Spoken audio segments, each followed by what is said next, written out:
কি হচ্ছে গায়ের জোর কেন দেখাচ্ছেন? গায়ের জল আপনি দেখাচ্ছেন? আমি দেখাচ্ছি না, আমি গণতান্ত্রিক ভাবে আন্দোলন করছি। অস্ত্র নিয়ে আসেনি, ছাত্রদের আন্দোলন, ছাত্রদের জুতো আমরা উপহার দিব ডিআরএস হাওয়াই। আগামীকাল কসবাতে আপনারা যে বীরত্ব দেখিয়েছেন, হ্যাঁ, সেই বীরত্বের জন্য আমরা পুলিশকে এখানে সংবর্ধনা দিতে চাই। আপনারা যেভাবে আমাদের সমাজের শিক্ষক তাদের উপরে যেভাবে আপনারা আক্রমণ করেছেন, এই জাতির লজ্জা। তা কি? আচ্ছা,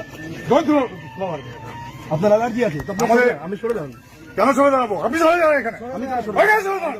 অনেকক্ষণ বলছি আপনাকে। কি হচ্ছে গায়ের জোর কেন দেখাচ্ছেন? গায়ের জল আপনি দেখাচ্ছেন? আমি দেখাচ্ছি না, আমি গণতান্ত্রিক ভাবে আন্দোলন করছি। আমি গণতান্ত্রিক ভাবে আন্দোলন না করছি। খুশি যাই। ছাত্রদের আন্দোলন, ছাত্রদের জুতো আমরা উপহার দিব ডিআরএস হাওয়াই চটি উপহার দেবো। দলদাসত্বের প্রতি হাওয়াই চটি উপহার দেবো। কি হচ্ছে গায়ের জোর কেন দেখাচ্ছেন? গায়ের জল আপনি দেখাচ্ছেন? আমি দেখাচ্ছি না, আমি গণতান্ত্রিক ভাবে আন্দোলন করছি। অস্ত্র নিয়ে আসেনি, ছাত্রদের আন্দোলন, ছাত্রদের জুতো আমরা উপহার দিব ডিআরএস হাওয়াই। আগামীকাল কসবাতে আপনারা যে বীরত্ব দেখিয়েছেন, হ্যাঁ, সেই বীরত্বের জন্য আমরা পুলিশকে এখানে সংবর্ধনা দিতে চাই। আপনারা যেভাবে আমাদের সমাজের শিক্ষক তাদের উপরে যেভাবে আপনারা আক্রমণ করেছেন, এই জাতির লজ্জা।